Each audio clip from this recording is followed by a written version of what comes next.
Sa gitna ng tahimik na bayan ng Cabuyao, Laguna, nakatayo ang isang dambuhalang istruktura, isang natutulog na higante, ang Twin Mansion. Itinayo noong huling bahagi ng dekada 70 hanggang unang bahagi ng dekada 80, ang mansyong ito ay hindi lamang basta tirahan.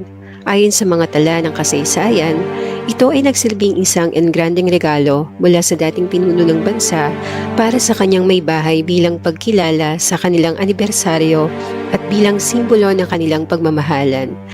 Ang disenyo nito ay hangos sa konsepto ng pagkakapantay, dalawang magkaparehong gusali na pinagdurugtong ng isang marangyang courtyard na nagsilbing sentro ng istruktura.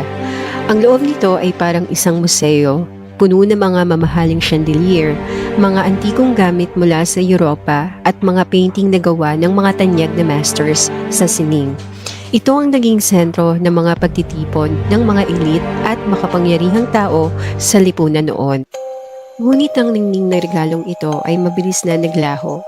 Noong 1986, matapos ang makasaysayang pag-aalsa sa bansa, ang pamilya ay napilitang lumikas. Ang Twin Mansion na dati ay puno ng musika at tawanan ay biglang naiwang bakante. Sa loob ng maraming dekada, ang lupaing ito ay naging saksi sa unti-unting pagkabulok ng mga pader at ang pagsakop ng mga ligaw na damo sa mga pasilyo nito.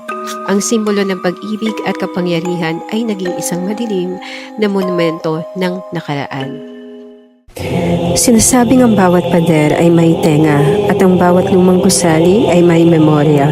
Ngayong gabi, tatahakin natin ang mga pasilyo ng tanyag na Twin Mansion.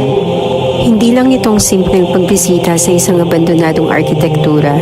Susubukan nating hagilapin ang mga bakas ng nakaraan at ang mga enerhiyang sinasabing nananatili pa rin sa mga sulok nito mula sa marangyang kasaysayan hanggang sa mga kwentong katatakutan. Ito ang ating paghahanap sa katotohanan.